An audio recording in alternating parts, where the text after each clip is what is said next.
Beleza. Ok, iniciando então a nossa oficina regular do dia 31 de agosto de 2021. Eu peço que todo mundo que está presente, seja na transmissão ao vivo ou assistindo a gravação, que preencha, né, a presença lá na planilha. Então, a planilha aqui, aba 31 de agosto, né, preencha a presença por gentileza.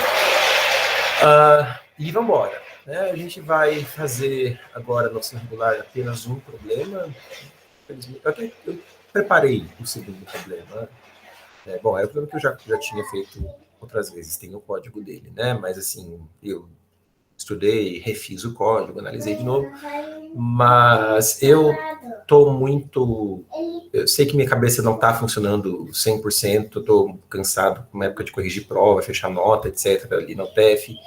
Então, para preservar, pelo bem de vocês, eu não vou ministrar esse problema hoje, eu vou ministrar na próxima oficina e fazer com calma só o 1853 aqui do URI, tá? Que eu falei que ia fazer, né? O outro problema também falei qual era, né?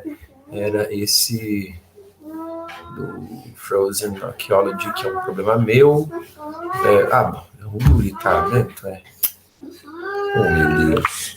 Eu tô desastrado demais hoje. Era esse aqui. Acho que a internet tá lenta também. Até quem ainda não viu o problema, né, que quiser estudar ou tentar passar para quando a gente discutir ele aqui na oficina, né, é um problema bem legalzinho, tá, 1859, então fica aí a sugestão para vocês darem uma olhada para a próxima oficina, porque a gente vai trabalhar ele na próxima oficina, e se Deus quiser a gente faz uma oficina como tem que ser, eu acho, né, que é a oficina de 4 horas, hora júnior de 1h30, as outras... A outra parte com uns 2 problemas, ou até 3, bem feitinhos, assim. Mas, infelizmente, eu não tenho tido muito tempo ultimamente, mas espero que as coisas mudem daqui para frente. Eu sempre espero que as coisas mudem daqui para frente, né? A questão é a gente sempre manter a esperança, porque isso nos motiva a ter, pelo menos, uma meta, né? Bom, vamos embora. Eu vou... 1853, realmente está lento o Uri hoje. Deixa eu... Se voltando aqui, o Uri é a minha internet. Aqui já deve ir direto para lá. Putz. Acho que eu cliquei ali antes. Não, parou. Beleza, vamos lá. Então, vamos primeiro... eu vou ler a descrição do problema, tá? Para quem ainda não leu, não conhece o problema. Então, é um problema de um jogo da Daenerys com o Tyrion. Bom, Daenerys, Tyrion, a gente fica misturando, né, pronúncia português com inglês. Né? Então, o Tyrion vai começar o jogo, né, cada um... É um jogo daquele tipo adversarial, que é jogado em turnos, cada jogador faz uma jogada só, e o conjunto de jogadas disponíveis para os 2 jogadores é o mesmo, né? Então é o tipo de jogo que a gente, quando vê, a gente gosta, porque a gente sabe que é tudo que a gente precisa para poder aplicar as coisas que a gente viu ali sobre Grand Numbers, sobre o jogo de Nim, né? Então é o tipo de coisa bem legal para a gente poder aplicar o teorema de Sprague-Grundy, né? Que a gente estudou aí na oficina passada, e já tínhamos também estudado nos carnavais aí no nosso curso de programação. Então, nesse jogo, funciona assim. Você tem uma lista de adjetivos do Dothraki, tá? Aqui no primeiro caso de teste, você tem um adjetivo, que é o adjetivo ABC. Esse número de adjetivos do Dothraki, ele é identificado pelo primeiro inteiro da entrada, e o segundo inteiro da entrada, ele diz respeito a quantas letras compõem o alfabeto do Dothraki. Então aqui, a gente sabe que são 5 letras, e essas 5 são as 5 primeiras letras do alfabeto usual, inglês, latino, enfim. Então, isso é importante, uma informação importante, porque se fosse sempre 26, as coisas seriam um pouco complicadas para esse problema, né? O problem setter aqui, ele colocou esse parâmetro no problema, e limitou ele por 10, isso ajuda também a ele poder avaliar aquilo que ele quer avaliar em relação a este problema, e a gente já vai entender um pouco melhor o porquê disso. Mas então, recapitulando, D é a quantidade de adjetivos do track, L é até a quantidade de primeiras... quantas primeiras letras do alfabeto usual a gente vai considerar para comporem o alfabeto do track, e a gente sabe que todas as strings que aparecerem na entrada vão ser só sendo compostas pelas L primeiras letras do alfabeto nosso latino, inglês, enfim. Tá? Então aqui, por exemplo, o único adjetivo é o adjetivo ABC. Aí vem uma lista de strings, né? Aqui no caso vem uma lista de 2 strings, e cada string, a entrada garante, essa informação é importante, me bati um pouco com isso quando eu estava preparando esse lema agora para o ensaio, mas a entrada garante que... Onde que tá? Aqui. É garantido que nenhuma dessas strings S aqui, né, contém algum adjetivo do track. Tá? Não acontece de uma dessas strings conter algum adjetivo do track. Tá? E junto com cada uma dessas strings vem um número, né, que é o número máximo de caracteres que podem ser adicionados ao final daquela string. Então, como funciona o jogo? Na sua vez de jogar, o jogador tem que escolher alguma dessas strings e adicionar um caractere ao final dela. Tá? Esse caractere pode ser qualquer caractere do alfabeto do track, desde que ainda possam ser adicionados caracteres àquela string. E quando que não podem ser adicionados? Primeiro, quando tivesse decidido já o limite do número de caracteres que podem ser adicionados àquela string. Então, aqui, por exemplo, para a primeira string EAB, a gente pode adicionar no máximo 10 caracteres. Depois de 10 caracteres terem sido adicionados, não importa por quem, já não vão poder mais ser adicionados quaisquer caracteres a esta string. Uma outra situação em que um jogador não pode adicionar caracteres a uma string é se essa string contém algum adjetivo do track. Que se contiver algum adjetivo do track, aquela string a gente considera como morta, quer dizer, o jogador não pode mais adicionar nenhum caractere àquela string, ou seja, ele não pode mais jogar naquele subjogo, ok? Já dando a dica aí da solução, né? Perde o jogador que na sua vez de jogar não tiver jogada válida. Então, se todas as strings ali estiverem mortas, vou chamar de mortas aqui, né? Mortas quer dizer, já estourou o limite de caracteres que podia adicionar, ou a string já contém algum adjetivo do track, e veja que é importante, né?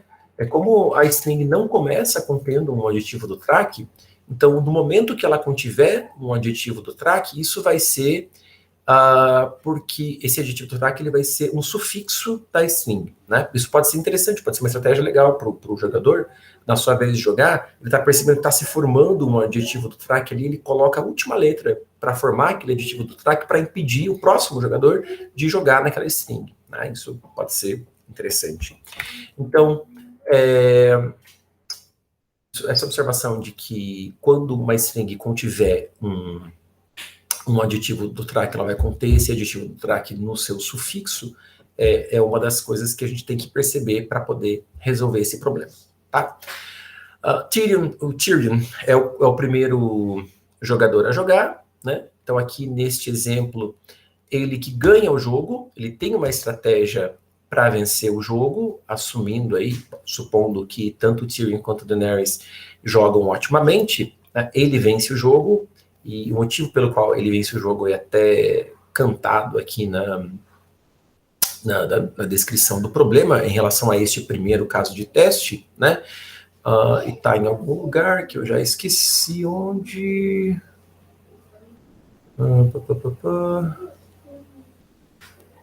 In the first example aqui. Né? O Tyrion pode ganhar se ele adiciona o caractere C na primeira string, ele já impediu a Daenerys de jogar naquela string, né? Ela já não vai poder mais jogar naquela string. Aquela string acabou porque ela já contém um aditivo no track. Aí a Daenerys vai ser obrigada a jogar aqui na segunda string, só que a segunda string só podem ser adicionados no máximo 2 caracteres ao final, né? Então, não importa o que a Daenerys coloque aqui na segunda string, o Tyrion vai colocar alguma outra coisa, seja lá qual for, mas vai ter esgotado o limite de 2 caracteres para serem adicionados para essa segunda string.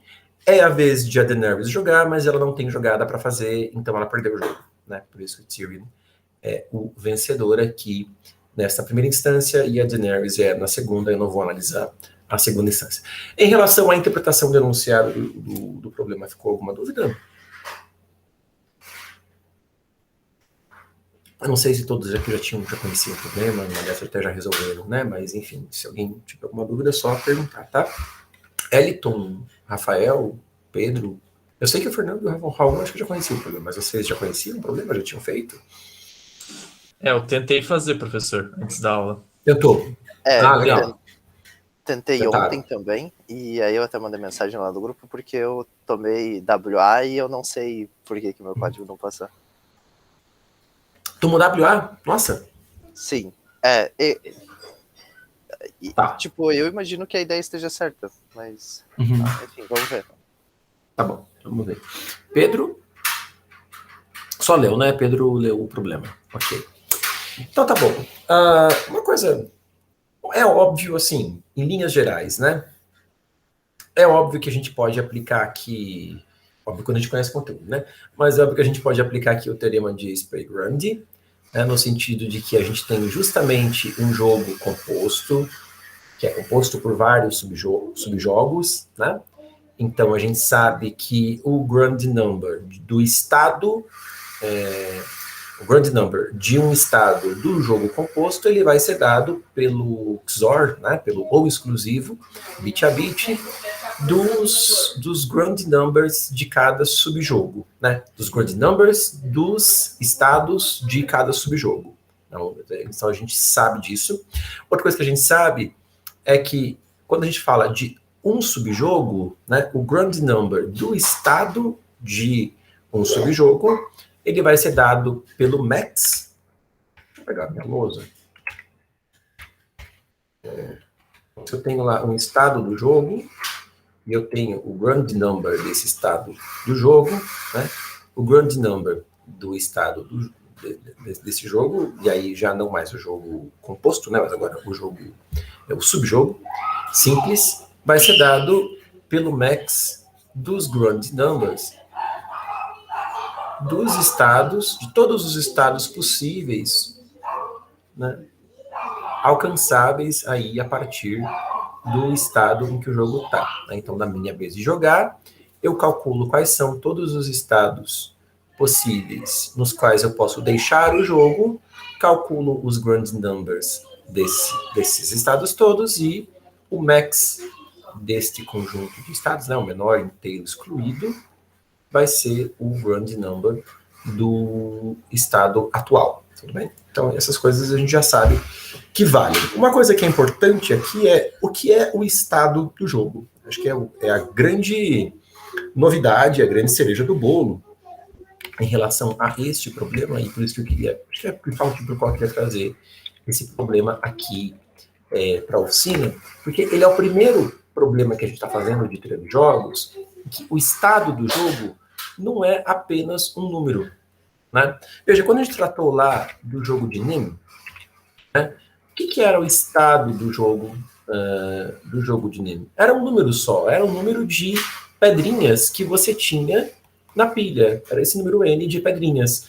E isso, tanto fosse o jogo de uma pilha, quanto de múltiplas pilhas, né? Tudo o que modelava o estado, o que a gente colocava no parâmetro do estado, era apenas o número de pedrinhas. Né? Mesmo naquela versão em que a gente não permitia a remoção de qualquer número de pedras de uma pilha. Né? Mesmo naquela versão em que a quantidade de pedras para serem removidas era, sei lá, divide por 3, divide por 2, divide por 3 ou divide por 6. É uma coisa assim que a gente inventou, né, de exemplo na oficina passada que eu lembro, mas enfim, de qualquer forma, o que era parâmetro do estado para modelar a estrutura combinatória do jogo era apenas um número, né, um número de pedrinhas ainda restantes na pilha. Aqui tem uma novidade, né? Aqui a gente tem que escolher muito bem o que vai ser o nosso parâmetro, ou quais vão ser os nossos parâmetros. E quando eu falo de parâmetros, pensa, por exemplo, nos parâmetros que a gente coloca dentro de um estado que modela a estrutura combinatória de um problema que a gente vai resolver por uma programação dinâmica. É a mesma filosofia, né?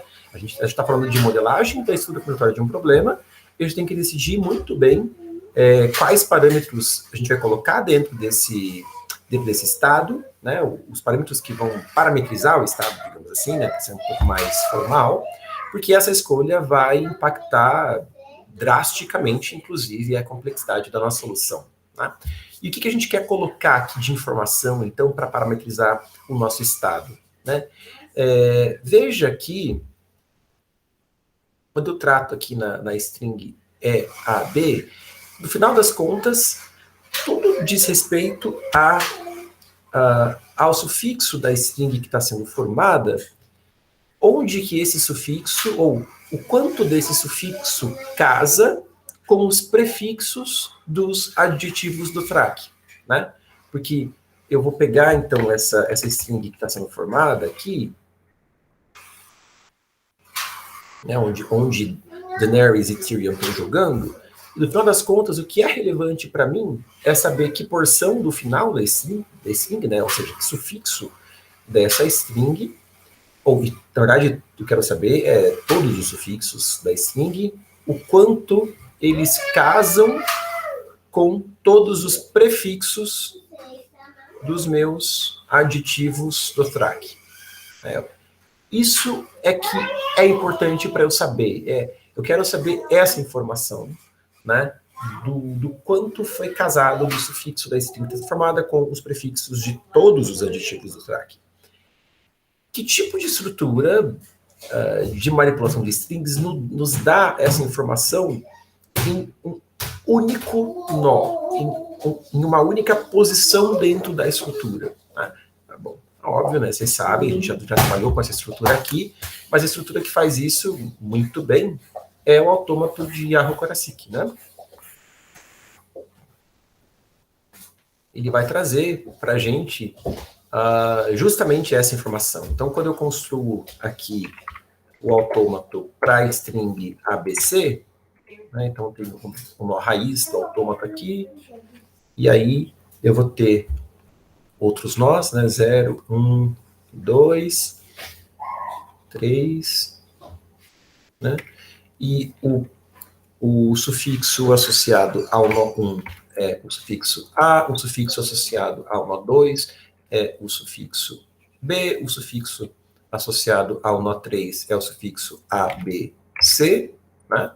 Então, a gente começa sempre construindo o autômato de Arrow-Karasik por uma try. Isso aqui não é autômato, ele não é autômato ainda, né? Porque ele é uma try inicialmente, né? Não é autômato finito determinístico. A gente não tem, por exemplo, ainda definidas as transições partindo do estado 2, né? A gente não tem definidas as transições com B e com A, então por isso ele não é um autômato finito determinístico.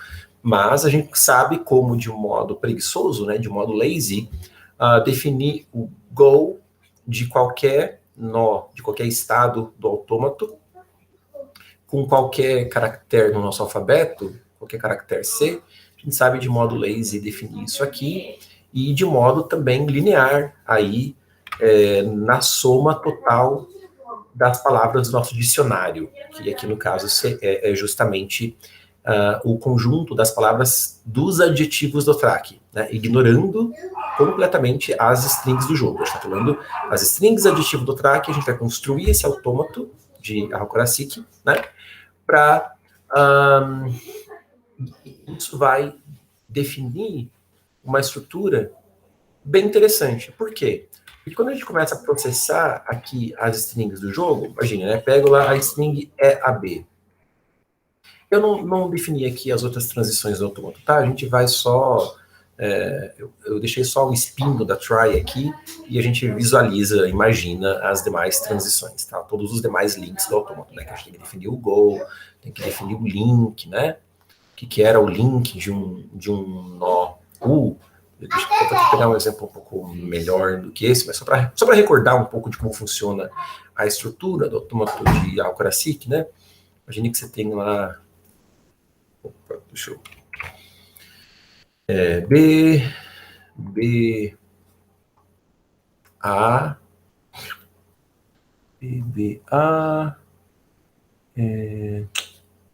B... Eu tinha preparado um exemplo, mas já perdi o exemplo, para variar. Então, BBA, BBA. Tá legal, vou deixar assim. Então, BBA, BBA. Tá bom. Então, aqui, né, quando eu venho vindo BBA, B, né? Então, eu queria algo melhor que isso. Deixa eu fazer diferente, vai. Eu vou sumir com esse B aqui. Então, eu tinha que pegar do exemplo que eu tinha preparado, né? Fazer o quê? Agora eu já perdi o exemplo no meu caderno. Eu fui fazendo um monte de outras coisas e usando meu caderno de rascunho que fica do meu lado e perdi o exemplo. Mas tudo bem. Bom, eu sei que o link, o que a gente chama do link, de um nó do autômato, é o nó do autômato, no qual, cujo prefixo associado, né, porque a todo nó do autômato corresponde um prefixo, né, o prefixo que a gente lê vindo desde lá da raiz, seguindo os rótulos dos arcos até chegar naquele nó, né. Então, quando eu falo do link de um nó U, qual é o maior sufixo do prefixo associado ao nó U, que também é um prefixo de algum nó do autômato, tá? No caso, o link do nó U, aqui é esse nó, vou chamar aqui de V, né? É o link, que significa que, seguindo aquela lógica da tabela de falha do KMP, né? Para quem conhece o algoritmo aí de KMP, é a mesma coisa, mesma ideia, né?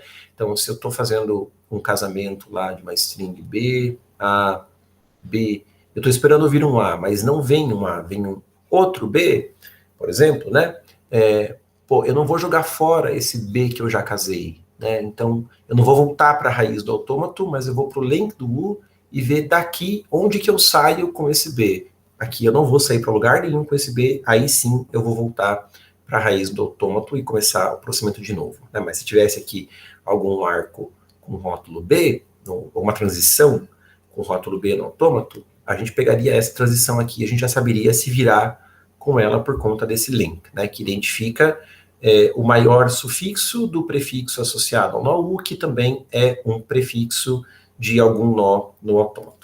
Essa é a definição formal do que é o link de um nó, de um estado U no autômato. Eu estou evitando usar o termo estado aqui para o autômato, embora a gente geralmente use estado, só porque eu vou usar depois estado do estado do jogo, né? Então, vou começar a chamar esses caras aqui no autômato de nós mesmo, e não de estados. Beleza? Está recapitulado o conceito básico aí, autômato de Algorand, né? E como o link a gente consegue definir também bem facilmente, né? Então, o goal de todo nó e todo caractere, né? Toda letra a gente consegue definir com base nesse link, seguindo essa lógica que eu falei aqui, né? Que a gente olha para o link e vê se dali a gente consegue sair, e se não, olha para o link, etc. Tá?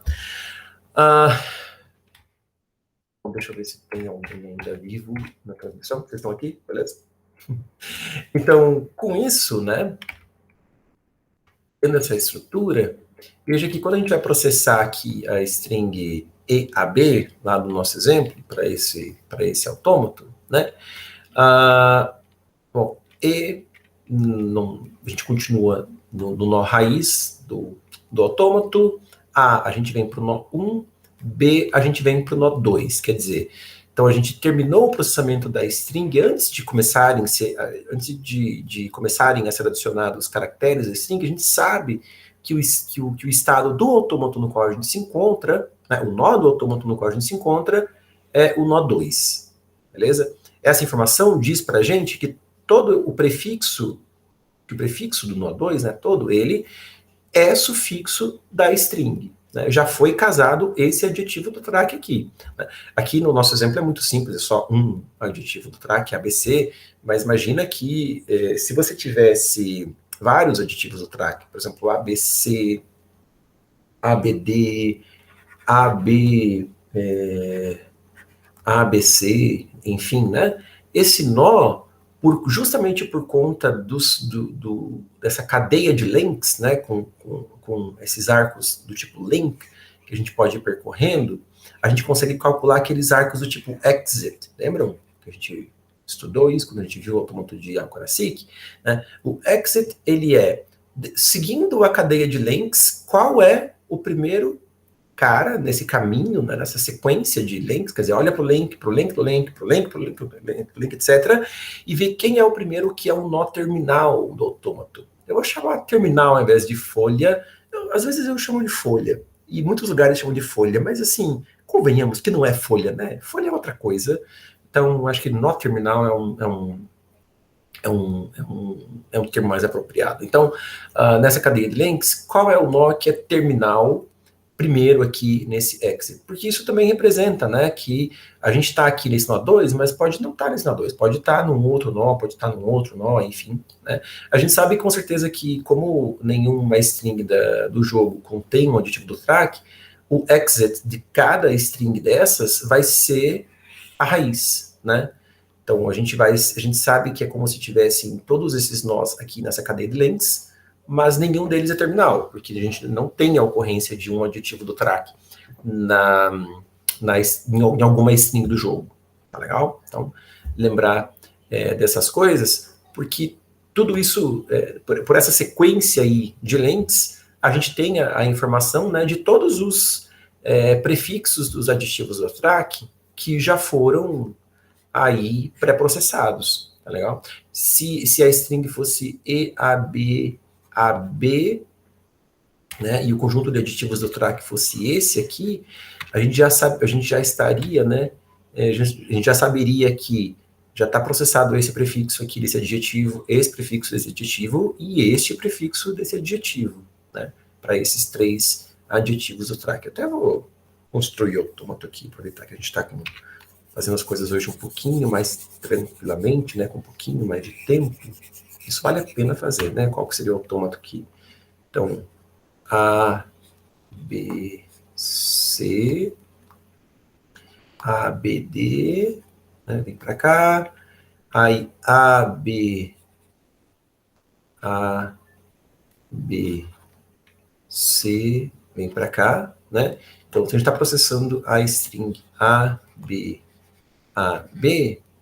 então, A, B, a gente para nesse nó aqui do autômato, mas o link desse nó é esse nó aqui, né? Então a gente sabe que já processou tanto o prefixo AB, quanto o prefixo AB, né? E cada nó guarda, bom, isso geralmente, né, uma implementação usual do autômato, cada nó guarda os índices, então, 1, 2, 3, né, aos quais correspondem os prefixos processados, caso aqueles nós sejam terminais. Não é o caso aqui, nenhum desses nós é terminais, né? Terminais são só esses caras aqui. Então a gente guardaria aqui o nó 3, aqui o nó 1 e aqui o nó 2, né? Se tivesse mais de um nó, mais de uma string do dicionário associada aí àquele nó, a gente guardaria o conjunto de todas elas aqui, né? Isso nos permite saber que, olha só, você já casou essa string do dicionário, esta, a gente consegue navegar linearmente aí por todas as ocorrências, todos os matchings, todas as ocorrências daquelas strings do dicionário no texto que está sendo processado pelo nosso autômato, tá? Tudo em tempo linear aí, na soma total dos comprimentos das palavras do dicionário, na soma total do comprimento total do texto, e também linear nessa questão, no conjunto de todos os pares de string ocorrência, né? Quer dizer, todas as ocorrências, digamos assim, o número de ocorrências, né? O número de ocorrências de strings no texto. Tá legal? Não vou me alongar mais nisso, a gente já trabalhou o autômato de Hakurasiki em outros momentos. Deixa eu só uma questão de logística.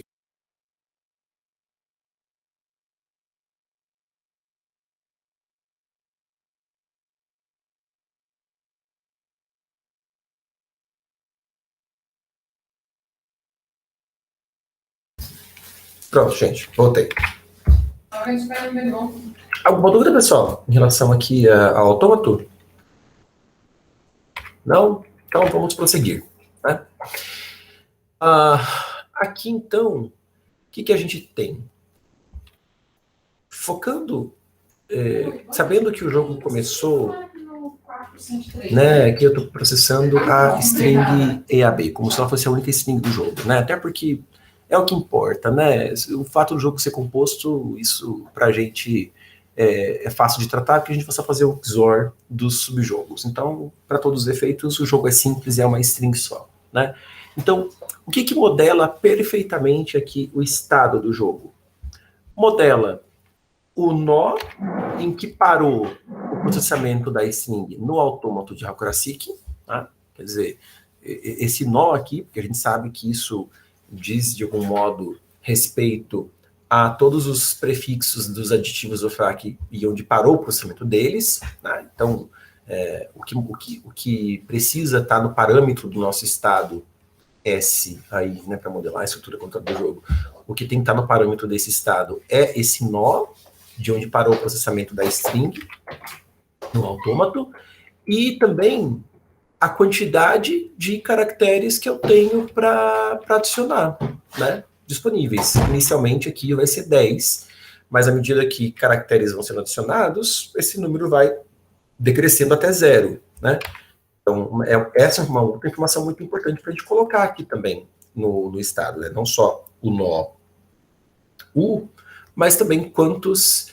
eu vou chamar de F, porque eu acho que ele chama de F aqui no enunciado.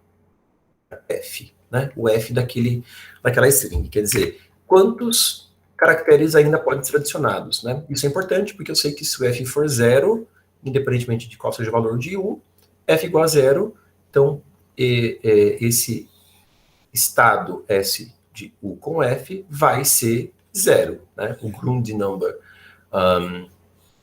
associado ao estado parametrizado por esses dois parâmetros, quer dizer, o nó em que eu estou no autômato e quantos caracteres eu tenho ainda para colocar na string, então o Grund number vai ser 0, né? Uma outra situação em que o Grund number vai ser 0, né, quer dizer, perdi o jogo, não tenho mais o que fazer, é quando eu estou num nó terminal aqui do autômato. Mas veja que não é só um nó terminal, porque às vezes eu estou num nó lá que não é terminal, só que o exit dele é um nó terminal, né? Quer dizer, então, embora esse prefixo aqui, sei lá, B, A, C, D, né, não seja um aditivo do track, esse prefixo contém como prefixo um prefixo que é um aditivo do track. Então, como o exit não é a raiz, quer dizer que na cadeia de links, aqui o link dele também veio para cá. Eu não sei como é que o link veio para cá, né? Esse aqui é B, esse aqui é D. Aqui devia ser B, mas tudo bem, exemplo mal feito. Imagine que tem algum outro B no meio do caminho, imagine que veio pulando aqui até chegar nesse nó, mas não importa, né? Porque o que a gente estava esperando ver era o exit vindo lá para a raiz. Se o exit não foi para a raiz, ele foi para o nó que é terminal, por definição do exit, né? O exit é o primeiro nó que é terminal quando você percorre a cadeia de links do nó até a raiz. Então, se esse nó não é raiz, ele é um terminal, significa que houve o casamento daquele aditivo do track, daquele nó, do exit, né? Houve o casamento desse aditivo do track na string que está sendo processada. Então, nessa situação, quer dizer, se você está num estado U, que é um terminal, ou o exit dele é um terminal, então o S de U com F, não importa o valor de F, quer dizer, não importa quantos caracteres você poderia adicionar à string, o ground number desse estado também é 0, né? E qualquer outra situação, a gente não está mais na base, né, da nossa recursão. Para qualquer outra situação, o que a gente tem que fazer? A gente tem que ver no autômato, para todos os caracteres C possíveis, a gente tem que ver para onde que a gente vai daquele nó U com o caractere C, né? Seja por um link da try ou não, né? Bom, a gente vai usar a função go ali do autômato de Hakurasiki para calcular para onde a gente vai, né? Para qual nó do autômato a gente vai, partindo do nó U com o caractere C. Então, isso vai dar todos os nós Vs, os quais a gente pode ir. E aí a gente olha para os estados parametrizados por cada um desses Vs com F-1, né? E aí a gente sabe, pega todos esses valores, né? F-1, F-1, etc, né? Pega todos esses valores, faz o max de todos eles, e isso dá aí o valor do estado parametrizado por U e F. Tá legal? Esta é a solução do problema, né? Uma vez que você conseguiu pensar nos parâmetros certos para modelar a estrutura combinatória do problema, o problema está resolvido. Aí é só implementar. A gente tem que pensar um pouco na complexidade, né, dessa solução que a gente concebeu. Se a gente faz as contas da complexidade e não fechou, as contas não fecharam, significa que a nossa escolha de parâmetros aí acabou sendo infeliz, né? Mais um detalhe logístico aqui.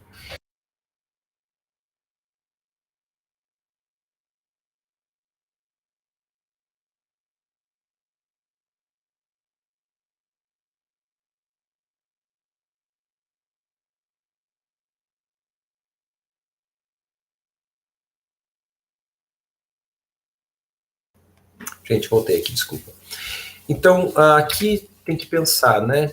Para processar o autômato, para montar o autômato, desculpa, a gente sabe que isso é linear no número aí de strings do alfabeto, de strings do vocabulário do track, né? Os aditivos do track. E aqui diz que a soma do comprimento de todos os aditivos não excede 10 na quinta. Né? Então, a gente está pensando aí em fazer um número de 10 na quinta operações para montar o autômato. Quer dizer, isso a gente faz bem de boa mesmo. Tá? No entanto, o autômato que a gente montar, ele vai ter um tamanho que pode variar bastante, né? Mas dependendo, especialmente quando a gente tem muitos caracteres no nosso alfabeto, o tamanho do autômato ele pode ficar cada vez mais próximo, né, pelo menos linearmente proporcional ao número ao comprimento total da soma dos aditivos mesmo, das palavras do dicionário. Isso pode acontecer, né? Então a gente pode esperar também que o autômato tenha um tamanho da ordem de 10 na quinta nós. Às vezes não, às vezes vai ter menos, né, especialmente quando a gente fala de menos caracteres no alfabeto, isso faz com que o autômato fique mais compacto, mas às vezes mais, né? Às vezes o autômato aí pode ficar bem grandão, então a gente pode esperar um número de nós no autômato também da ordem de 10 na quinta. A parte de construir o autômato, tudo bem.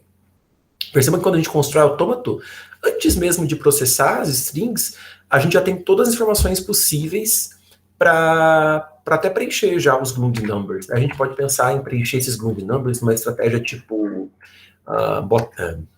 bottom-up, né? Uma tabelona dos ground numbers de todos os estados, porque a gente não sabe aí qual que é o maior F que vai aparecer na entrada, mas a gente pode prever o pior caso, que é 50, e a gente já calcula para todo estado U e todo o valor F, desde 0 até 50, a gente já calcula os ground numbers, porque o ground number de U com F vai depender só dos ground numbers da linha nessa tabela aí, né?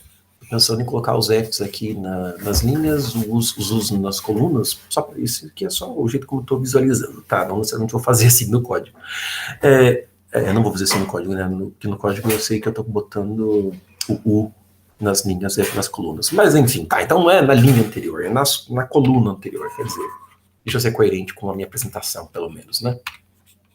Então, eu estou preenchendo aqui a linha F, a coluna F da minha tabela de numbers, e essa coluna, ela depende só da coluna anterior, né? Então, que eu vou olhar todos os estados F-1 para calcular os estados F. Então, tá de boa, mas o problema é a quantidade de estados aqui. Vai ser um número da ordem de 10 na quinta vezes 50, né? 5 vezes 10 na sexta. Dá para fazer em um segundo de boa, né? O problema essa aqui é a quantidade de estados para preencher. A complexidade de tempo é a quantidade de estados vezes quantos estados você consulta. E você consulta aí até 10 estados para calcular um estado. Então, a complexidade de operações, a quantidade de operações para preencher a tabela vai ser um número da ordem de 5 vezes 10 na sétima, por essa nossa solução aqui, tá? Passa no tempo? Se fosse um segundo, não, mas aqui para mim é 2. 5 vezes 10 na sétima dá para passar em um segundo, mas com cuidado, né? Tem que implementar com cuidado o autômato, a construção do autômato, tem que implementar com cuidado o preenchimento dessa tabela. Veja que aqui eu escolhi uma abordagem em bottom-up mesmo, para não pagar recursão, não ficar abusando da preguiça aqui, né? Preenche a tabela mesmo, bottom-up, que é para fazer isso no for, para não ter overhead da recursão, porque a quantidade de estados para calcular é grande, né? 5 vezes 10 na sexta, 5 milhões de estados aí, e a gente tem cerca de 50 milhões de operações para realizar. Então, melhor ir pelo forzinho mesmo, que a gente vai garantir que tudo vai dar certo, né? E aí, depois que a gente já preenche os estados, a gente só vai processar aqui a entrada e já vai responder direto, né? Responder direto no sentido, quer dizer, calcular o ground number correspondente àquele subjogo e acumulando num XOR cumulativo, né, que vai definir a resposta. Essa resposta depois vai ser Tyrion ou Daenerys. Dúvidas, perguntas em relação à solução? Não? Pelo que eu observo, assim, lendo tutoriais, editoriais, né, de quando problemas de teoria de jogos caem em contextos hoje em dia, geralmente num contexto em que no estado do jogo não é só um número que você coloca para parametrizar, é alguma outra coisa que você vai colocar lá para parametrizar o estado do jogo, e saber fazer essa modelagem corretamente é geralmente a dificuldade do problema de teoria de jogos que você pega, né? Geralmente a dificuldade do problema está em você saber o que você coloca para parametrizar o estado, porque depois disso é só aplicar o teorema de Sprague-Grundy. Se você tem alguma experiência com Sprague-Grundy, daí você já fez algum problema de Sprague-Grundy na vida, você sabe fazer, né? Aí a dificuldade mesmo na modelagem, é interpretar o problema do jeito correto e saber como parametrizar o estado para modelar a estrutura combinatória do problema de modo que te leve a uma solução que passe, tá bom? Eu vou codar. Só deixa uma informação importante aqui. Percebam que nossa estratégia é um pouco diferente, o Arro-Kurasik aqui, porque a gente considera, claro, né, o Arro-Kurasik você monta só em função do dicionário, mas depois, como o que só importa é onde parou o processamento da string, né? É o estado onde parou, e aí a gente vai navegando na string com os goals lá para fazer os max e tal. Mas veja, a informação que interessa aqui é saber se o nó é terminal ou se o exit dele é terminal e acabou. A gente não está interessado em saber qual dos adjetivos do track foi o que casou ali com o nosso sufixo, né, que está sendo construído. Não interessa essa informação.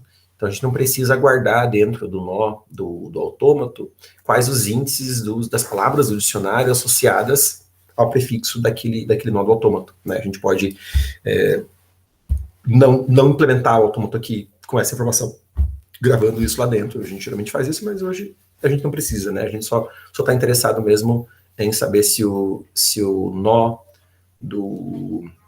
do estado ali é um nó terminal, ou se o exit dele é a raiz ou não. É tudo que importa aqui para o problema, tá? Vamos codar, são 7h30, tenho tempo aí para codar, mas o código não é tão comprido. Uma vez, eu acho que a dificuldade do problema aqui é a gente modelar, e código de Anchor-seq depende muito de como você coda. Eu vou usar um código muito parecido com o que eu tinha feito quando eu codei aqui a Anchor-seq da última vez, e o meu código particularmente é bem curto, no Anchor-seq, tão curto que é o tipo de coisa que eu... não sei de cabeça. Se eu não souber de cabeça, eu vou ver se eu sei de cabeça ou não. Mas eu acho que eu sei de cabeça. Acho que no ensaio, pelo menos, eu lembro que tive uma ou outra coisa que eu consultei no meu caderninho, mas como está muito fresco na memória, eu acho que vai ser de boa. Qualquer coisa eu abro minha cola aqui também e a gente... para não perder muito tempo, né? Mas eu acho bacana vocês terem um bom código de Anchor-seq no caderninho. É importante. Não necessariamente o meu é um bom código, né? Bom, deixa eu codar aqui. Eu vou comentar uma coisa sobre o código de Anchor-seq. Eu tinha feito Vou fazer diferente. Acho que o último programa que a gente fez de Anchor-seq, estava no diretório do clube, deve ter sido, era o VA 102.13. Não é 102.13. O nome do problema era I Love Strings. O VA. Ele é o problema 106.7.9. Eu vou mostrar uma coisa naquele código lá, que é o código que está no repositório, tá? Porque aquilo que eu fiz aquele dia geralmente como as pessoas fazem, geralmente como você encontra, por exemplo, no CP Algorithms, né? Mas tem uma coisa sobre aquele código que eu queria comentar com vocês, tá? E por que eu vou comentar nesse código aqui e não no código do Generics Game of Trust? Porque diz respeito a isso aqui, ao vector que a gente está usando para guardar os índices das palavras do dicionário, né, que casam com o prefixo associado ao nó. A gente implementou isso desse jeito, né, com esse vector, tudo bem. E aí, no processamento da string, né, que geralmente assim que as pessoas fazem mesmo, o que você faz se você... quando você navega aqui, né, dei lá, tô no nó U, que é o nó para onde eu fui a partir de um caractere C e a partir de um nó anterior, e aí o que você faz você vai pulando desde o U, vai pulando na cadeia de exits dele, né, porque você sabe que todo mundo que está no vetor IDX, no vector IDX daquele nó, esse vector vai estar vazio se o nó for um nó não terminal, mas ele vai ter alguém se ele for um nó terminal.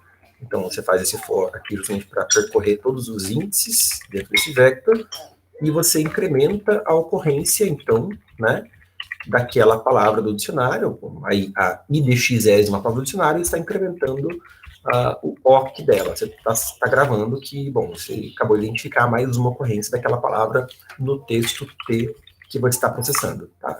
Bom, foi assim que a gente fez. Cuidado com essa implementação, tá? Especialmente quando você tem autômatos construídos para poucas letras, quando você tem poucas opções de letras no teu alfabeto, né? Sei lá, imagine que é só as 5 primeiras letras do alfabeto, por exemplo. Você vai ter muita sobreposição de prefixo no autômato. Então, essa cadeia aqui de exits, ela pode ser grande, pode ser bem grande, dependendo de como o problem setter quiser ser bem sacana e apertar os casos de teste, isso pode ser isso pode comprometer a aceitação do teu código, tá? Um jeito que dá para fazer você não atualizar agora as ocorrências das palavras no dicionário, mas o que você faz é ter dentro do nó mais um atributo que você chama de OC, que começa com 0, e você grava a ocorrência do nó. Você incrementa a ocorrência do nó e não de todas as palavras que correspondem àquele nó, né? Quer dizer, você faz isso porque depois que terminou o processamento do texto, né, e veja só, isso ainda não te desobriga de ir pulando nessa cadeia de exits, mas te desobriga de ir um por um dos índices dentro desse vetor de índices dentro de cada nó. Não sei se vocês conseguiram entender. Porque aqui daí é só um for, né? Quer dizer, é aqui, nesse for, que você vai fazer o v, akv.oc, mais. Você vai incrementar as ocorrências do nó. Aí depois, quando você tiver terminado o processo do texto, é que você vai varrer todo o autômato, e aí sim, para cada nó, você vai atribuir direto o valor do OC do nó para os valores OC de todas as strings dentro que estão associadas àquele nó. Não sei se vocês conseguiram entender, mas esse é algo que você vai fazer direto depois, né? Sei lá, eu sei que o OC daquele nó é 5 no final do texto, então esse 5 eu vou atribuir direto e não incrementalmente, não é de 1 em 1. Acho que essa é a questão que faz diferença na complexidade no final das contas, né? Porque aqui, o que vai estar em jogo é que a complexidade ela vai estar linear, não no número de ocorrências de palavras do dicionário no texto, mas sim linear no número de ocorrências de nós do autômato no texto. E isso pode ser menor, isso pode ser substancialmente menor do que o número de ocorrências de palavras do dicionário no texto. Tá? Isso muda a complexidade do problema, especialmente quando você tem essa questão de esses vetores IDX, aqueles nós muito populados, né? Você consegue isso com muita sobreposição de prefixos no autômato, com poucas opções aí de caracteres para sair de um nó. Tá? Alguém quer fazer um comentário sobre isso? Vocês entenderam o que eu quis dizer? Tá? Eu quis chamar atenção em relação a isso, porque geralmente as pessoas não fazem desse jeito, elas fazem mais deste jeito aqui. Mas este jeito aqui pode ser um pouco ineficiente em situações muito particulares em que faça diferença esses dois números que eu falei, né? Ocorrências de palavras no texto e ocorrências de prefixos de autômato no texto, né? Porque o segundo número pode ser menor, pode ser bem menor. Bom, eu vou fechar esse código, porque a gente não vai tratar de nada disso aqui no outro código, né? No código do URI 1853. Justamente como a gente não vai tratar de ocorrências aqui nesse código, por isso que eu quis falar sobre isso, porque era uma coisa que eu não tinha falado quando eu ministrei a Rocorapsico para vocês da última vez.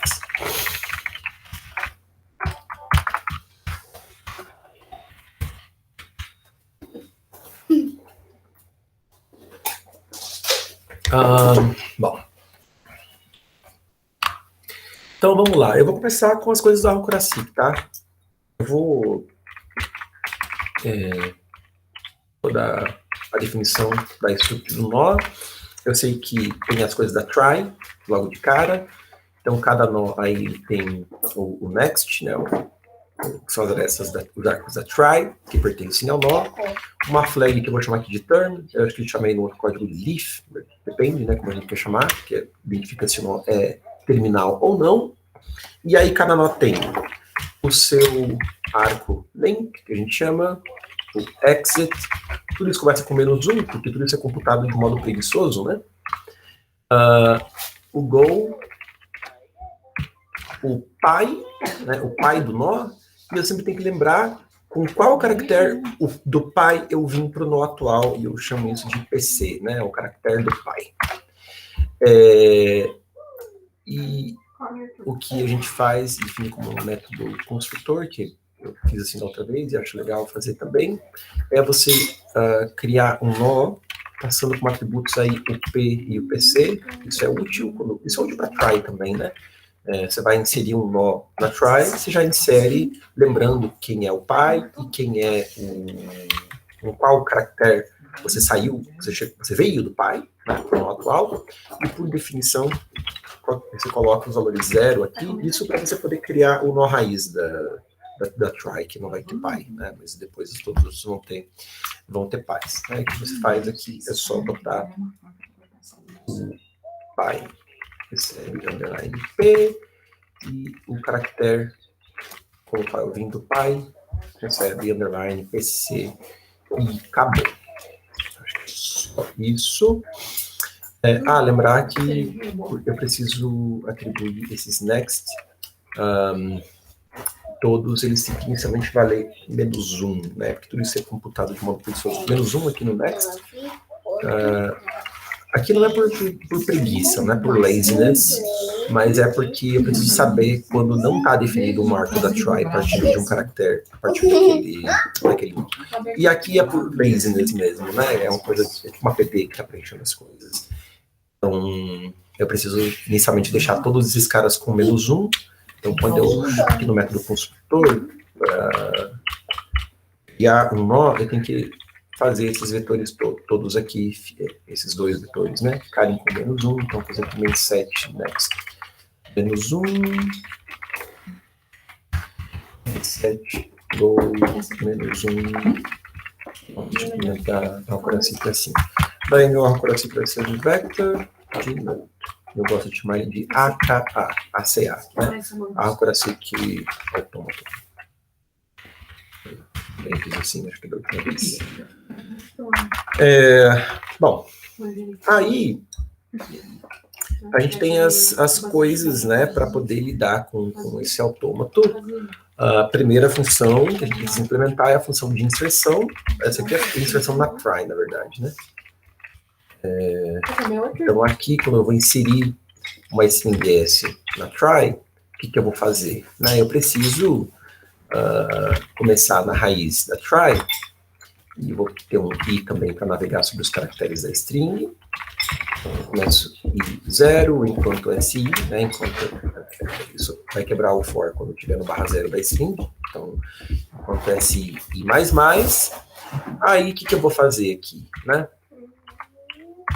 Eu vou atualizar a informação do meu estado. Primeira coisa, eu vou pegar um C, pegar esse caractere SI, só que trazer isso para base 0, né, e não base caractere A. Geralmente, eu gosto de fazer isso às vezes com uma macro, sabia?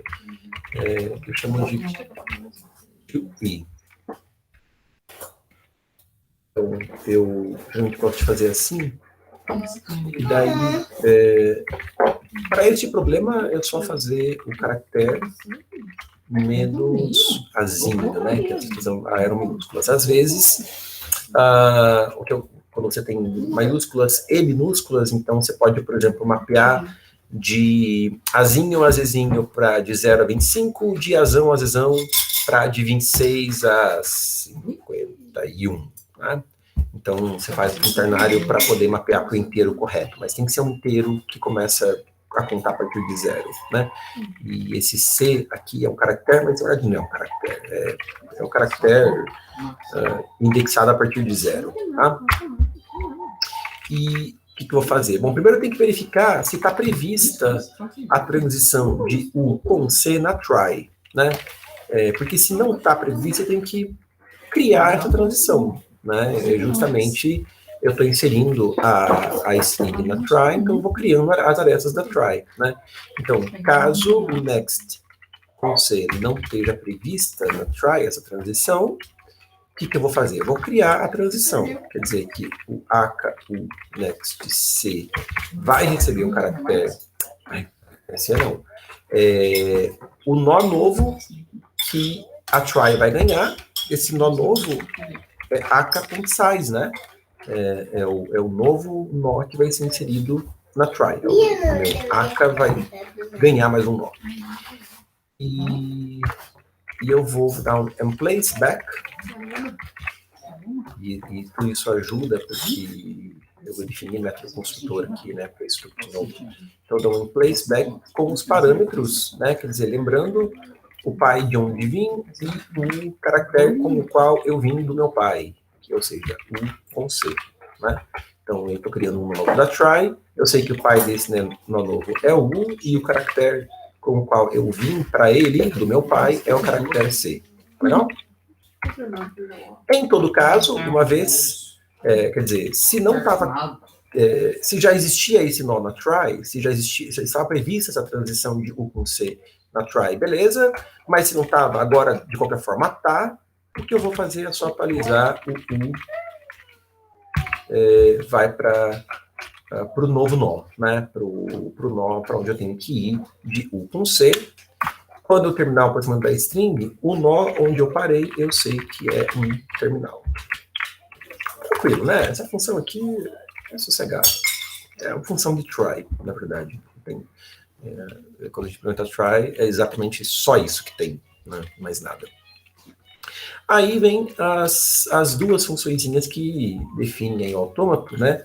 Que é aquela go, que define para onde eu vou a partir do nó U com o caractere C, e a gente sabe que para implementar essa função go, a gente precisa da função len, né? Para justamente acessar esse membro len aqui dentro do nó, mas sempre acessando com a função, né? Porque a gente faz o negócio de modo preguiçoso, sempre estilo uma PD, né? E, então, caso não esteja calculado ainda o len, a gente vai lá e calcula. Então, para acessar é sempre pela função, né? E a gente sabe que para preencher o go, a gente precisa do link, só que o link também usa o go. Tem uma dependência mútua aí que não é cíclica por causa da estrutura da nossa PD, né? O link é bem simples, né? Primeira coisa, como é uma PD, no final das contas, a gente vê se o link já não está calculado no nó U. E se ele já está calculado, a gente só retorna. Agora, se ele não está calculado, a gente vai calcular. Né? A gente vai calcular aí o link do nó U. E qual é o link do nó U? Bom, a gente tem que verificar a condição, né? Se a base da nossa recursão é se o nó U é a raiz, se ele é a raiz, ou então se o pai dele é a raiz, né? Essa condição é uma coisa que a gente sempre... Se você não vai consultar o caderninho, isso você tem que lembrar mesmo de cabeça. Essa é a exceção que na base da recursão do link você tem que considerar esse caso do pai ser a raiz. Senão pode dar problema a tua recursão, tá? Então, o link bom, se o pai é a raiz, ou se o nó é a raiz, o link é a raiz, tá? Mas é importante incluir essa condição aqui do pai ser a raiz, senão a recursão não funciona. Se não, o que você vai fazer eu preciso ir para o link do pai do U, né? Então, pai do U é o aku.p, quer dizer, eu vou para o link do pai do U, e uma vez que eu fui para o link do pai do U, eu pego a transição com, não é com C, né? Eu tenho que pegar a transição com o caractere o caractere com o qual eu cheguei no U a partir do seu pai, é o aku.pc, né? Aí eu sei para onde eu vou, eu sei quem é o link do né? Porque, quer dizer, eu estou pegando aí o caractere com o qual eu cheguei no U, mas eu estou vendo, na verdade, para onde eu vou,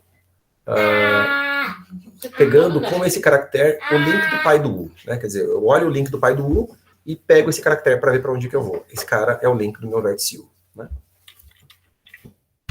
Ele só funciona, claro, né? Tem que tomar cuidado justamente com quando o pai já é a raiz, né? Para não olhar para o link da raiz, porque isso vai... O link da raiz é indefinido, né? O link da raiz é indefinido. Aí a gente pode definir o go.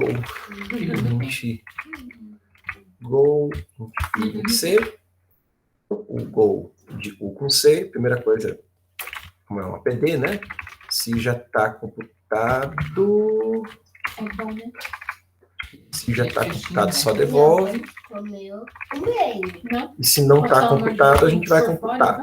Para computar, tem que olhar o caso dessa transição de U com C ser prevista na try ou não. Então, se é prevista na try, Se é previsto na try, é porque o next de U com C é diferente de menos 1. Então, se a transição é prevista na try, a gente só devolve a transição da try, e já vou até gravar aqui, né, também, no vetor go do nó U. Né? Se não é prevista na try, o que a gente tem que fazer? Bom, é uma recursão.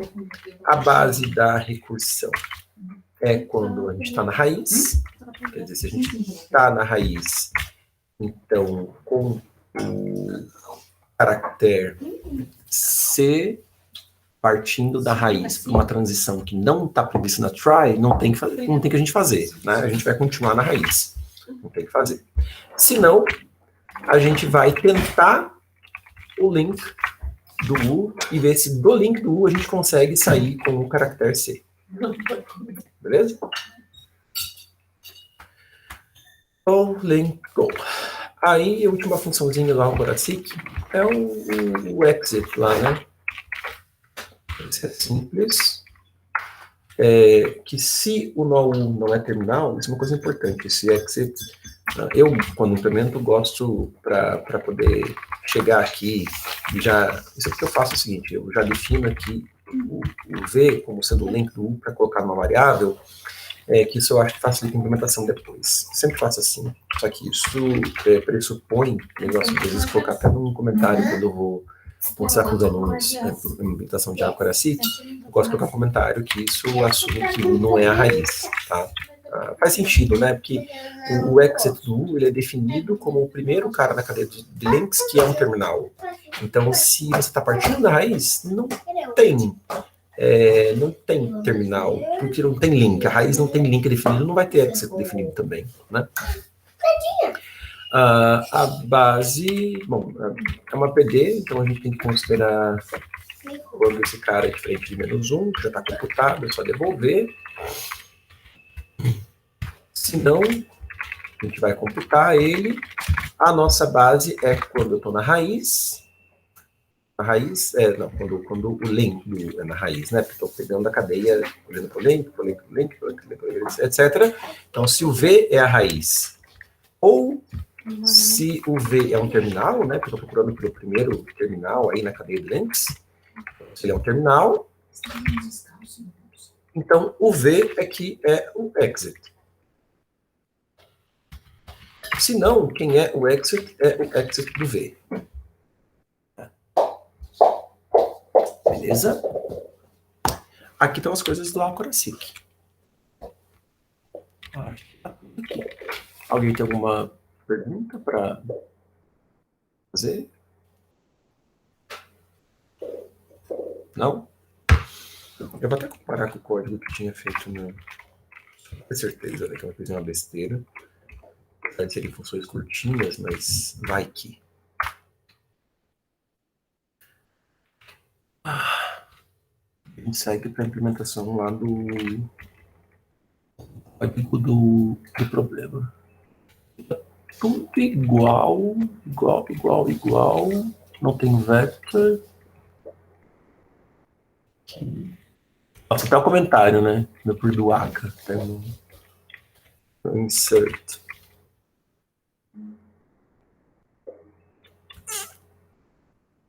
Tá igual também. Aqui eu chamava de leaf, mas tudo bem. E tem o pushback do índice, né? Que não tem ali. Tá gravando isso, tudo certo. Ou tem que definir antes para poder definir o link, porque a gente usa o go para definir o link, vice-versa. Aqui, beleza. O que tem diferente aqui é que tá, por exemplo, U igual a 0 e ali not U. Isso de boa. Beleza.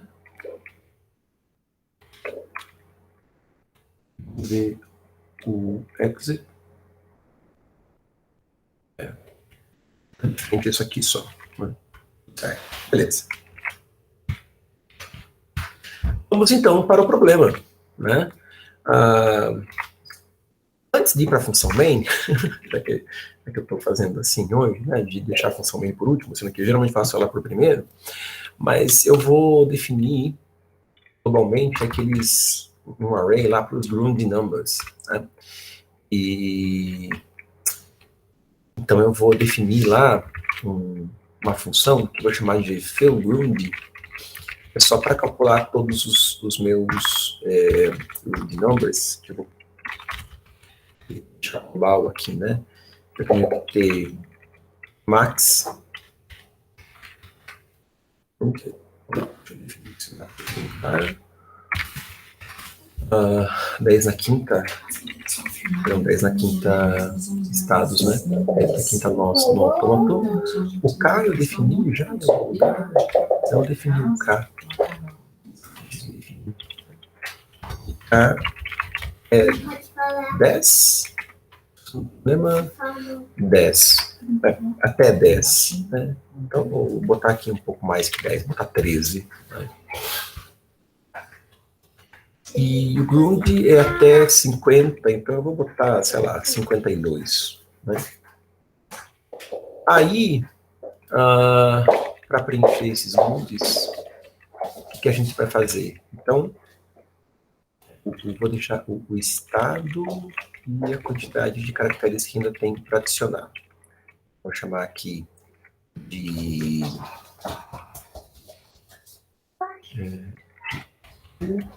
F, né? Como eu falei que ia fazer. Tem só que tomar um cuidado se a gente vai fazer isso de jeito iterativo, no for, que, ó, o que eu não posso fazer aqui? Eu vou mostrar para vocês. Eu não posso fazer, porque tudo isso é erro que eu fiz no meu ensaio, tá?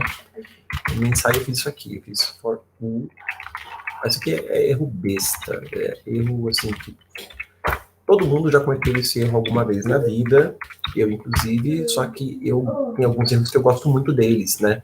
Então eu cometo mais de uma vez, sabe? Então, mas é muito noob esse tipo de erro aqui, honestamente. Então não cometam esse tipo de erro. Não sejam noobs que nem eu. Olha o que eu estou fazendo aqui, nesse for. Iterando sobre todos os nós do autômato e aí sobre todos os valores de f. Tudo isso porque eu quero, dentro desse for, preencher o ground de U com F. Acabou, né? Porque a gente sabe que para preencher a coluna F depende da coluna F menos 1. Né? Então, sempre que você vai fazer uma PD iterativa, preencher os estados da tabelinha na PD de modo bottom-up, cuidado para a ordem dos fors não estragar a dependência dos estados da sua PD. Né? Então, aqui o problema é que tinha que ser justamente o contrário. É tipo quando você coda Pleasure Shawl, que você inverte a ordem dos fors, né? Você sabe que no Pleasure Shawl tem que ser o intermediário, um for mais externo, a origem no for do meio e o destino no for de baixo. A ordem dos fors importa quando você vai codar a PD iterativa, né? Então, tome cuidado com esse tipo de coisa, tá, gente? Bom, então a gente o que vai fazer aqui dentro desse for é calcular justamente quem é o ground de U com F, qual é o caso base da nossa da recursão aí da nossa PD, que não está implementada de um modo recursivo, mas enfim, existe essa relação aí de recorrência, né? O caso base são aqueles dois que eu falei lá na lousa, né? Quando o F é 0, ou quando o nó U é um nó que eu chamei de morto, né, na nossa apresentação. Quer dizer, ou ele é terminal, ou o exit dele é um terminal, né? Então, é quando ou o nó U é um terminal, então, marca um ponto term, tá? Ou então o exit do nó U é um terminal, quer dizer, não é a raiz, né? Então é maior do que 0.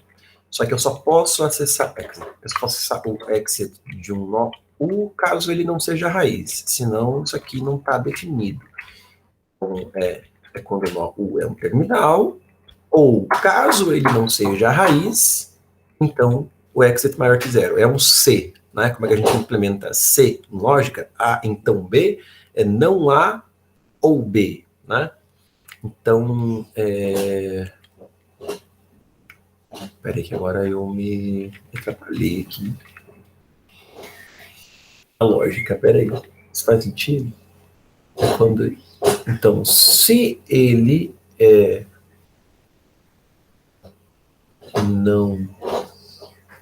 não é a raiz, então o exit dele é maior que 0. Daí ele... O que eu fiz errado aqui na minha lógica? Porque não, acho que não tem nada a ver com C. É um E. É um E, né? Quer dizer, é o caso dele ser um terminal, ou então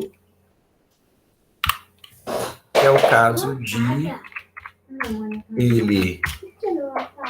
Nossa, eu viajei total aqui. Vamos lá, quais são os casos na base?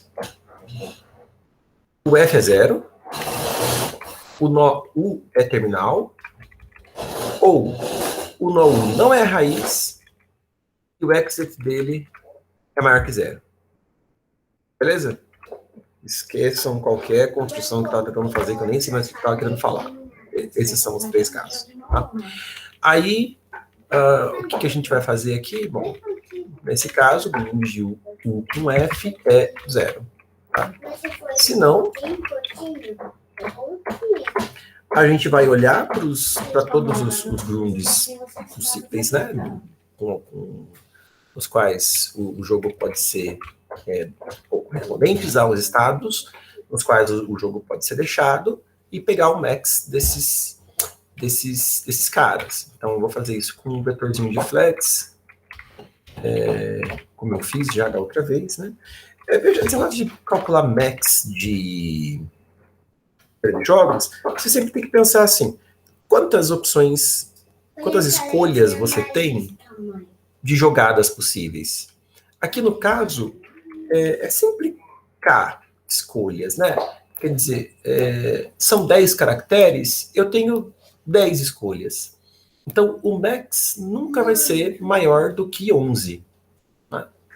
Nunca vai ser maior do que 10, na verdade, porque se nas 10 escolhas os grund numbers derem 0, 1, etc., até 9, então o max vai ser 10.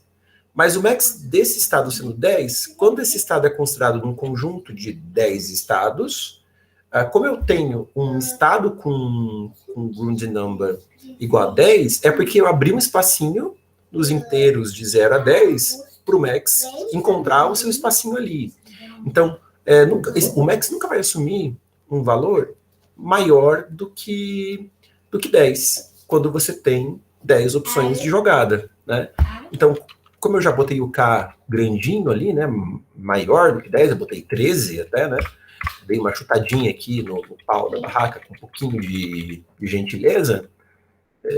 Não foi assim um chute no pau da barraca, eu botei 3. Eu não quis esforçar muita barra, porque esse K é importante aí para a complexidade do nosso algoritmo. Então, não força, né? Mas 13 está de boa.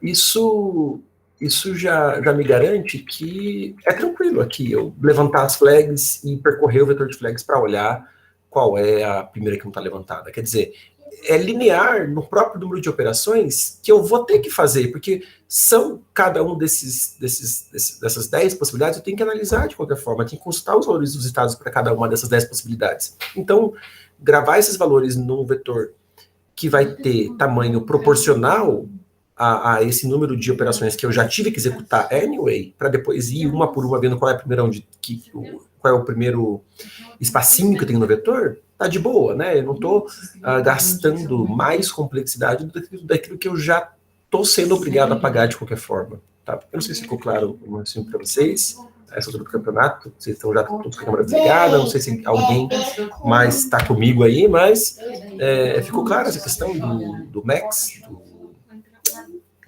dos grund numbers, pessoal? Alguém está aí comigo? Ficou assim. Não. Opa, legal, vocês estão comigo? Beleza, ficou clara? Ok, que legal. Beleza. Nossa, por um momento me deu um frio na espinha, assim, putz, será que eu tô gravando? Aí eu olhei, eu tô gravando. Ufa. E Raul de volta abriu a câmera. Obrigado, Raul. A gente faz diferença esse negócio de abrir a câmera, sabia? Nós, professores, gostamos disso. Eu, particularmente, gosto muito quando o pessoal abre a câmera. Eu sei que às vezes é desconfortável para vocês, mas quando vocês podem, façam isso pelo professor de vocês. Ele gosta, ele vai gostar. Ele não vai se sentir sozinho. Então tá, eu vou então zerar aqui o vetor de flex para poder percorrer toda a minha sequência de escolhas. Né? Eu vou ter aí as C. Deixa eu botar um link aqui. Todas as escolhas vão de 0 a L. Eu vou deixar esse L global, que é o que vai ser dado ali pelo problema, né? É a quantidade de caracteres no alfabeto do Frac, enfim. C++.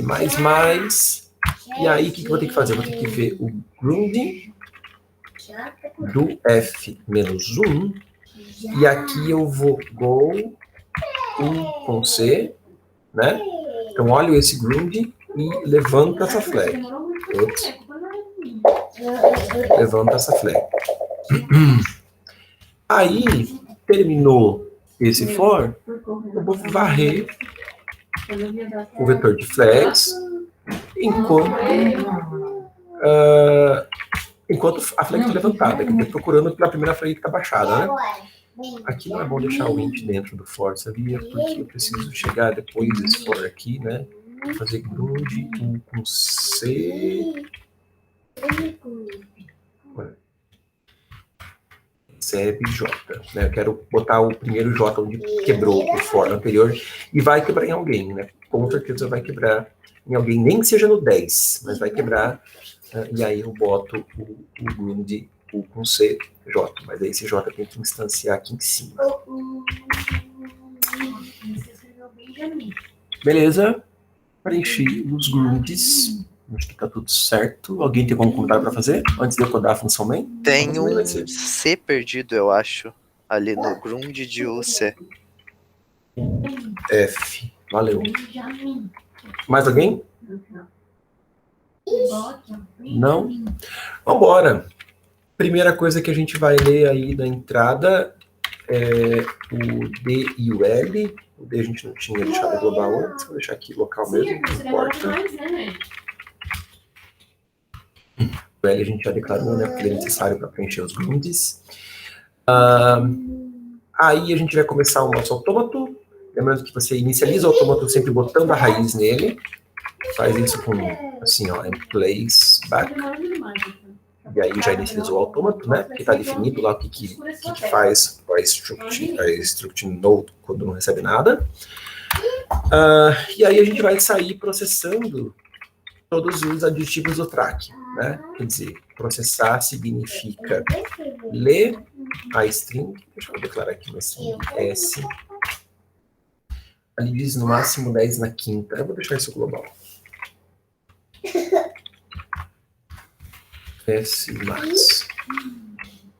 Então, eu li a string S, eu vou inserir a string S. Não faz nada, né? Insere no autômato. Beleza. Depois disso, eu preencho todos os grounds. Preenchi todos os grounds, eu posso começar a processar as strings do jogo. Né? Eu vou ler um número de strings que vão vir lá. Eu vou chamar isso de SN, né? String number. Lá. Acho que foi assim que eu chamei o ensaio. Aí eu vou ler as strings. Tem minha resposta, né? Minha resposta é um XOR. Então, se é um XOR, começa com 0.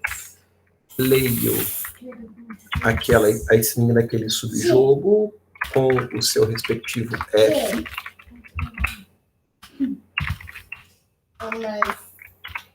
E a resposta XOR recebe, consulto lá o ground de onde parou o processamento da string. A gente tem que implementar a função process, a gente tem que implementar, né? Onde parou o processamento da string S com F. Né? A gente só fez as coisas de montar o autômato, mas não de usar o autômato, não de processar, mas tudo bem, a gente já faz rapidinho lá. É só sair navegando nos goals da vida, né? Tem que imprimir a resposta, depende se a resposta é Não, 0 é Daenerys. Não, é Tyrion. É o Tyrion que começa o jogo, né? Se não, é Daenerys. Deixa eu fazer rapidinho lá o negócio de processar a string. Então, eu vou processar uma string de texto. Eu gosto de mudar, né, a string de texto que eu estou processando. Então, fazer isso começando no nó raiz do autômato e fazendo non for para percorrer todos os caracteres da string de texto.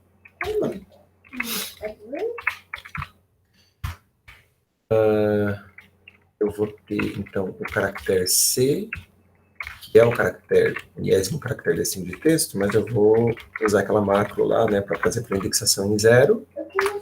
E U recebe go U com C, e no final é só retornar onde parou. Isso. Comentários?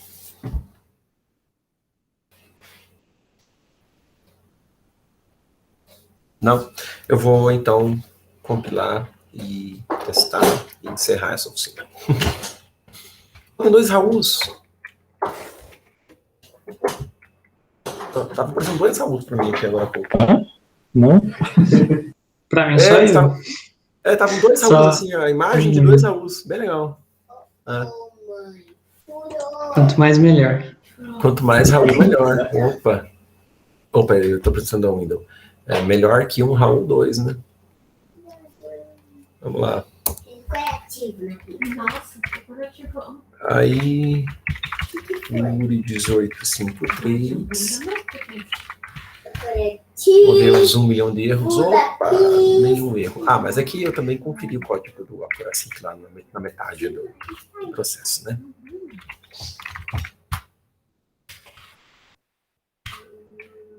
E aqui, deixa eu pegar uma entrada.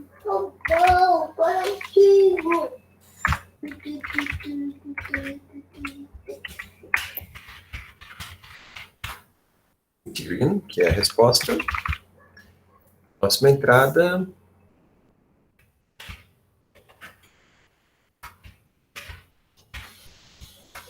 Daenerys. Resposta. E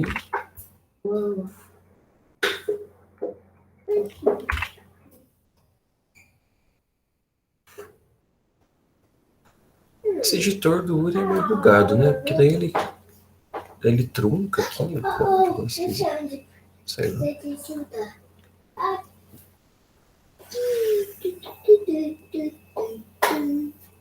Slow down? Como assim slow down, Uri?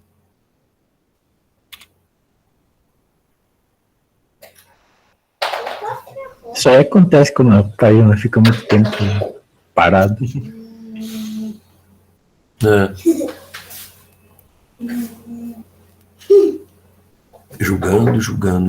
Julgando. Nossa, teve esses dias aí, eu mandei uma submissão, demorou mais de 3 minutos, eu acho, pra dar uma resposta. 3 minutos, ô louco. Olha, já aconteceu comigo esse tipo de coisa no VA, né? Uma vez eu mandei uma submissão, não recebia, daí eu olhei no dia seguinte, aí vi o resultado. Foi bastante tempo. Mas no Uri... Bom, o Uri Tá tem demorando, andado mais lento. Tá demorando, né? O Uri tem andado mais lento do que já foi. Antigamente ele é bem mais rápido. Mas ele responde, né? O VA é pior. Nossa, isso aqui tá demorando. Eram 2 segundos, né? O time limit. Acho que devia ter vários casos de teste. Acho que sim, acho que na época o Ricardo fez bastante casos de teste.